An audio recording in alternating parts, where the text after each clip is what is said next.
Bonjour, eh bien, bonne année. Et qu'est-ce qui va gouverner ton année? Est-ce que ce sont tes rêves ou est-ce que ce sont tes peurs?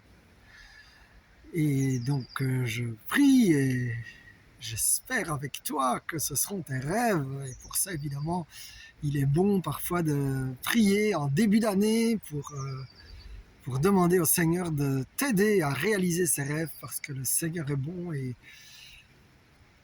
s'il a mis les rêves en toi, c'est aussi parce que quelque part, il a déjà prévu les provisions. Là où il y a une vision, il y a des provisions. Et sans vision, le peuple périt. Et donc, il est important que tu aies une vision, mon frère, ma soeur. Et je prie pour que tu l'aies. Et bien, pour ma part, oui, je suis dans la joie. Et je compte effectivement que le Seigneur va encore faire grand cette année.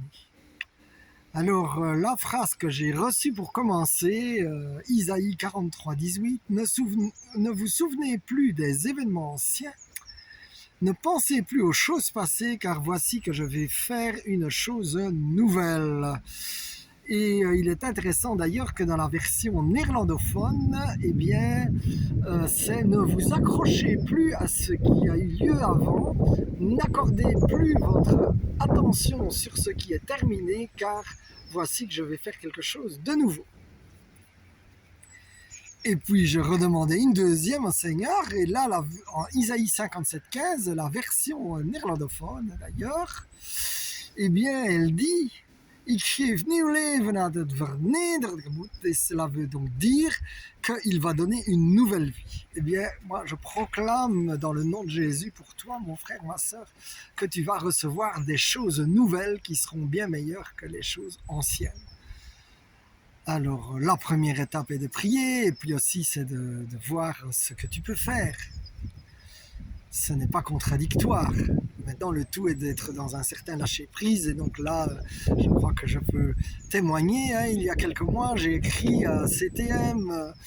Alors que j'étais découragé, la coach m'avait dit si tu fais des choses qui sont en rapport avec tes rêves, tu vas voir que tu vas être au-dessus du découragement. Et donc, j'ai fait cela, j'ai écrit et il y a un résultat positif pour nos amis alsaciens. Vous pouvez déjà sauver la date à Inkviller, le 3 mars. Eh bien, j'ai la joie de pouvoir témoigner. C'est un peu un de mes rêves et de mes visions, c'est de plus témoigner. Alors, mon frère, ma soeur, je ne sais pas quel est ton rêve ou ta vision, mais ce que je sais, c'est que le Seigneur donne des provisions. Et déjà, j'appelle les provisions du ciel sur ta vie. Et Jesus name, sois béni. Amen, amen, amen.